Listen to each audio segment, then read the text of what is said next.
मैं डॉक्टर चंद्रेश पारिक और आज हम बात करने जा रहे हैं एक बार फिर से क्रिस्टल फील्ड थ्योरी, जो कि बीएससी थर्ड ईयर की प्रथम यूनिट का एक पार्ट है। तो आइए बात करते हैं एक बार फिर से क्रिस्टल फील्ड। देखिए, आज हम बात करते हैं क्रिस्टल फील्ड स्टेबलाइजेशन एनर्जी की। तो क्रिस्टल फील्ड स्टेबलाइजेशन एनर्जी की तो बात करेंगे, लेकिन थोड़ा सा रिवाइंड होते हैं और बात करते हैं कि अब तक हमने क्रिस्टल फील्ड थ्योरी में क्या क्या चीजें जान ली है, क्या किन किन चीजों से हम वाकिफ हो चुके हैं। जैसे हमने सबसे पहले बात की थी क्रिस्टल फील्ड थ्योरी के अलग अलग पोस्टुलेट्स, या जिसे हम कहते हैं सिद्धांत के बारे में। इसके अलावा हम वीबीटी की कमियां, जो ड्रॉबैक्स है, जो लिमिटेशंस है, उसकी बात भी कर चुके थे। उसके बाद हमने बात की थी टीडी स्प्लिटिंग की। टीडी स्प्लिटिंग के कितने फैक्टर्स हैं, हमने ये भी बात कर ली। फिर हमने बात की थी कि इलेक्ट्रॉन का जो भराव होता है स्प्लिटिंग में, वो किस तरह से होता है, यानी कि इलेक्ट्रॉन्स फिलिंग आफ्टर स्प्लिटिंग। ठीक है, यानी कि किस तरह से भराव होता है। इन चीजों के बारे में हमने अच्छे से जान लिया है या जानकारी प्राप्त कर ली है। तो अब यहां जब हम आ जाते हैं ना, तो अब एक प्रश्न स्वाभाविक तौर पर उठता है, या एक नई टर्म आती है बिल्कुल नए सिरे से, जिसे हम कहते हैं क्रिस्टल फील्ड स्टेबलाइजेशन एनर्जी, यानी कि क्रिस्टल फील्ड स्थायीकरण ऊर्जा किसे कहते हैं। तो अगर मुझे ये जानना है, तो सबसे पहले अपन बात करते हैं कि इसे डिफाइन हम किस तरह से करेंगे। तो हम क्या कहेंगे, crystal field stabilisation energy the stability that results from placing a transition metal ion in the crystal field generated by a set of ligands।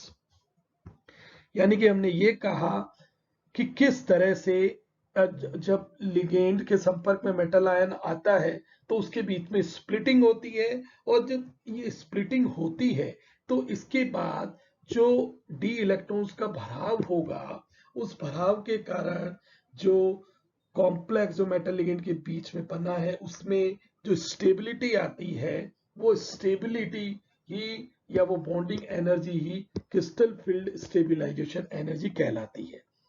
अगर मैं हिंदी में इसे बहुत अच्छे से समझाना चाहूं या डिफाइन करना चाहूं, तो देखो, इसकी परिभाषा इस तरह से दी जा सकती है कि एक बिंदु आवेश के रूप में धातु आयन की ओर आकर्षित होकर स्थिर आकर्षण बल द्वारा जब मेटल और लिगेंड बंधते हैं, तो डी कक्षक लिगेंड की उपस्थिति में विपाटित हो जाते हैं, यानी कि उनमें स्प्लिटिंग हो जाती है, जिसमें इलेक्ट्रॉन का वितरण हुंड के नियम से होता है। इस प्रक्रिया में मुक्त ऊर्जा क्रिस्टल क्षेत्र स्थायीकरण ऊर्जा कहलाती है।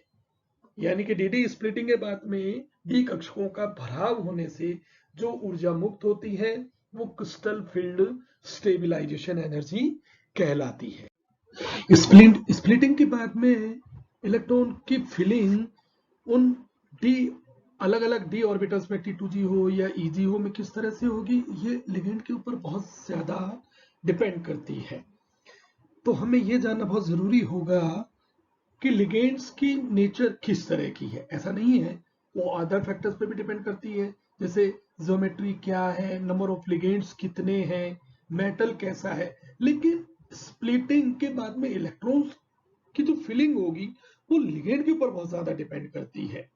और ये अगर हमें पता करना है, तो हमारे पास में एक ही रास्ता होता है कि हम लिगेंड को इस स्पेक्ट्रोकेमिकल सीरीज से समझने की कोशिश करें। देखिए, ये स्पेक्ट्रोकेमिकल सीरीज में क्या है, जिसकी बात हम कई बार कर चुके हैं, कि हमारे पास यहां तक वाटर तक के जितने भी हैं, अगर मैं यहां से चलना चाहूं, मैं इस डायरेक्शन में चलूंगा, तो ये सारे के सारे वीक लिगेंड है, ये सारे के सारे स्ट्रॉन्ग है। तो ये हुआ स्ट्रॉन्गेस्ट और ये हो गया हमारे पास में वीकेस्ट लिगेंड। लेकिन इतनी बड़ी सीरीज को याद करना, मैंने कई बार देखा है कि विद्यार्थियों को बड़ी प्रॉब्लम होती है कि आखिरकार हम पहचाने कैसे इतने लिगेंड्स को, क्योंकि जब आगे की यूनिट्स में आप जाएंगे तो आपको पता चलेगा कि स्पेक्ट्रोकेमिकल सीरीज की कितनी यूटिलिटी है। तो हमें ये सीरीज अगर बेहतर तरीके से याद हो जाती है, आप कंटेस्ट कर लेते हैं, तो वो सबसे अच्छा है। लेकिन अगर आप इसे याद नहीं कर पाते हैं, अच्छे से रिमेम्बर नहीं कर पाते हैं, तो उनके लिए एक शॉर्टकट है। शॉर्टकट कैसे? कि मुझे ये पता करना है कि इतने सारे लिगेंड्स में से कौन सा वीक होगा, स्ट्रॉन्ग होगा। तो हम क्या कहते हैं, एक फॉर्मूला है, उसे हम कहते हैं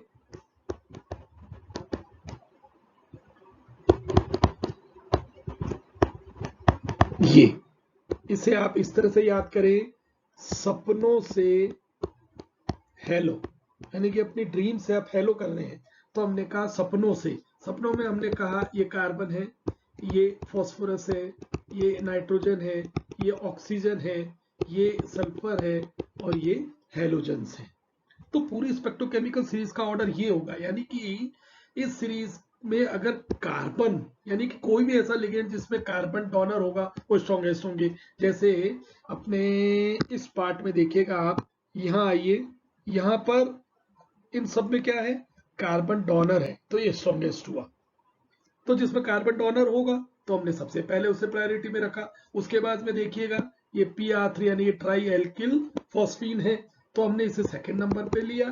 फिर नाइट्रोजन के जितने भी लिगेंड आते हैं ना, वो भी स्ट्रॉन्ग लिगेंड की कैटेगरी में आते हैं। तो इस हमारे सपनों से हलों में शुरुआती तीन, यहां तक के कार्बन, फास्फोरस और नाइट्रोजन अगर डोनर की तरह है तो वो स्ट्रॉन्ग लिगेंड होंगे। और जिसमें ऑक्सीजन, सल्फर और हैलोजन डोनर एटम के रूप में मौजूद हो, तो वो कैसे होंगे, वो वीक होंगे। ये शॉर्टकट जानने के बाद में और स्पेक्ट्रोकेमिकल सीरीज के बारे में जानकारी लेने के बाद में हमारे लिए बहुत आसान हो जाता है कि इलेक्ट्रॉन्स की फिलिंग किस तरह से होने। यानी कि अब CFSE दो तरह की हो गई। दोनों की कौन सी? दोनों CFSE है। एक को हम कहेंगे क्रिस्टल फील्ड स्प्लिटिंग एनर्जी और दूसरा होगा क्रिस्टल फील्ड स्टेबलाइजेशन एनर्जी। और इन दोनों के डिफरेंस को एक बार फिर से हम देखेंगे कि आखिरकार दोनों में डिफरेंस कैसा है।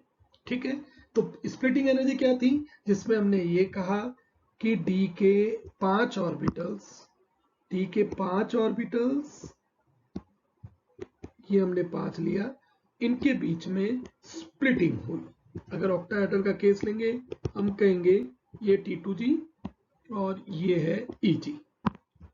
अब यहां पर क्या था, अगर T2G है तो ये 3 ऑर्बिटल्स होंगे, EG है तो ये 2 ऑर्बिटल होंगे। तो यहां पर स्प्लिटिंग एनर्जी क्या थी? स्प्लिटिंग एनर्जी थी ये वाला पूरा गैप, यानी कि इन दोनों के बीच का पूरा डिफरेंस, जिसको हमने कहा था डेल ओ अगर ऑक्टाहेड्रल था, और डेल टी अगर वो टेट्राहेड्रल है। इसको हम ये भी कह सकते हैं tan dq, आगे कैलकुलेशन में हम काम में लेने वाले हैं। तो T2G और EG एनर्जी लेवल का जो डिफरेंस है वो तो कहलाता है स्प्लिटिंग एनर्जी। लेकिन स्टेबलाइजेशन एनर्जी कहाँ होगी? स्टेबलाइजेशन एनर्जी हम कहते हैं इस तरह से कि इसी केस के अंदर अगर हम इलेक्ट्रॉन्स ले लें, सपोज कीजिए कि हमारे पास में 5 इलेक्ट्रॉन आ जाते हैं,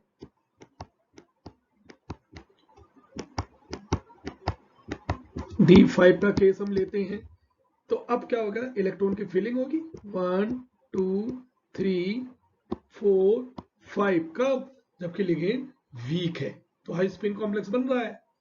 तो इस केस में अब जब इलेक्ट्रॉन का डिस्ट्रीब्यूशन हुआ ना, तो इलेक्ट्रॉन का डिस्ट्रीब्यूशन होने के बाद जो एनर्जी रिलीज होती है, उस एनर्जी को हम कहते हैं CFSE या क्रिस्टल फील्ड स्टेबलाइजेशन एनर्जी। यानी कि CFSE दो तरह की हो गई, स्प्लिटिंग एनर्जी जो T2G और EG लेवल, यानी कि स्प्लिटेड ऑर्बिटल, विपाटित कक्षकों के बीच का जो ऊर्जा का जो एनर्जी का डिफरेंस है वो तो कहलाता है स्प्लिटिंग एनर्जी। और इन विपाटित कक्षकों में जो इलेक्ट्रॉन का भराव होता है उसके बाद जो एनर्जी मुक्त होती है जिससे कि संपूर्ण क्रिस्टल को स्टेबिलिटी गेन होती है, उससे हम कहते हैं क्रिस्टल फील्ड स्टेबिलाईजेशन एनर्जी। उम्मीद करता हूं कि ये दोनों टर्म अच्छे से समझ में आए होंगे। इन टर्म को समझने के बाद हम हमारे नेक्स्ट पार्ट में CFSE को कैलकुलेट करेंगे, ऑक्टाहेड्रल और टेट्राहेड्रल कॉम्प्लेक्सेस के बारे में। Thank you.